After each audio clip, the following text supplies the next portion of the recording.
महाराष्ट्रात आरक्षणाचा प्रश्न धगधगतोय। हैदराबाद गॅझेटियरच्या GR नंतर आरक्षणाचा मुद्दा तापत चाललाय। ओबीसी, बंजारा, धनगर आणि आदिवासी समाज रस्त्यावर उतरत आहेत। अशातच उपमुख्यमंत्री अजित पवारांनी आर्थिक परिस्थितीनुसार आरक्षण मिळायला हवं असं वक्तव्य केलंय। यावरून मंत्री छगन भुजबळांसह अनेकांनी अजित पवारांवर निशाणा साधलाय।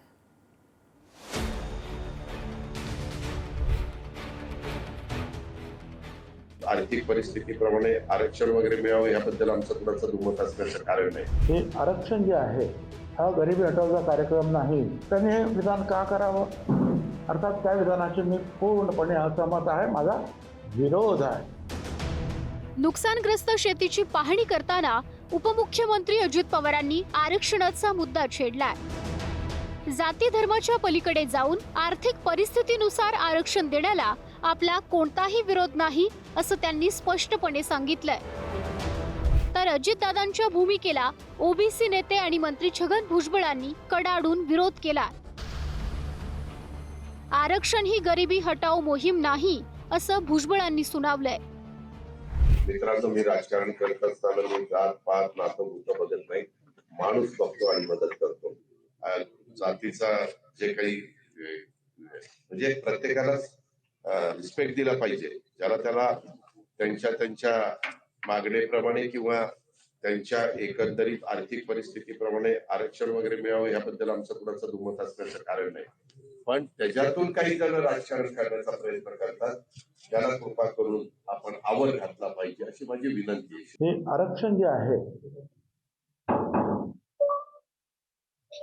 हा गरिबी हटवण्याचा कार्यक्रम नाही। त्याने हे विधान का करावं?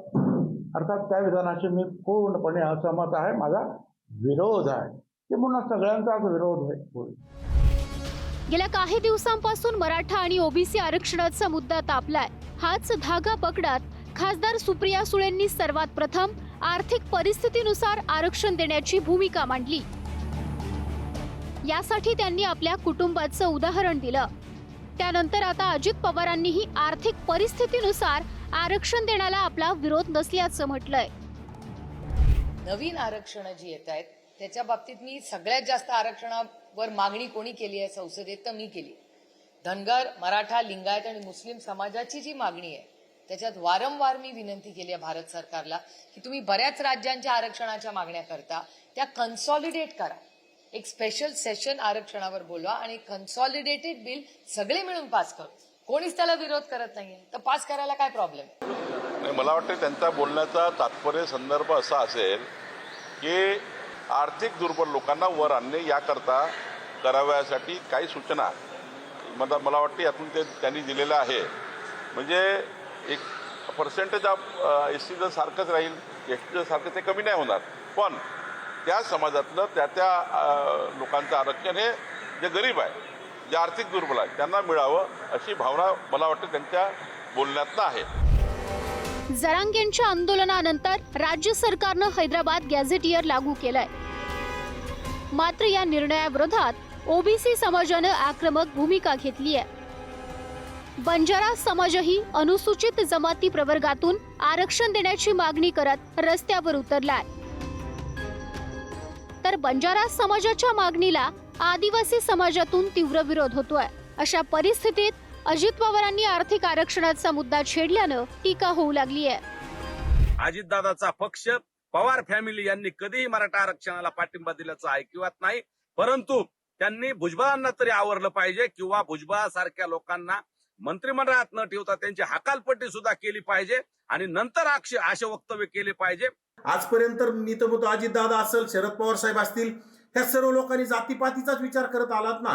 कारण आपल्याच लोकांना तुम्ही मोठं केलं, तुमच्या जातीतीलच लोकांना मोठं करण्याचं काम केलंय, तुमच्या जातीतीलच लोकांना साखर कारखाने दिले, तुमच्या जातीतीलच लोकांना सूतगिरण्या दिल्या, तुमच्या जातीतीलच लोकांना शिक्षण संस्था दिल्या। त्यामुळे तुमच्या जातीला तुम्ही खूप भरघोस मोठं केलेलं आहे। परंतु राहिला विषय शिक्षण आणि नोकरीतले आरक्षण, तुम्हाला आम्ही कधी विरोध केला नाही, परंतु ते तुम्हाला ओबीसी मधून देता येणार नाही। आरक्षणाचा पाया हा आर्थिक नसून सामाजिकच आहे। आरक्षण हा काही गरिबी हटाव कार्यक्रम नाही। हजारो वर्ष जे दबले दडपले गेले होते त्यांना समान पातळीवर आणण्यासाठी आरक्षण देण्यात आलंय। त्यामुळे आर्थिक तत्वावर आरक्षण ही संकल्पनाच मुळात हास्यास्पद आहे। ब्युरो रिपोर्ट, पुढारी न्यूज।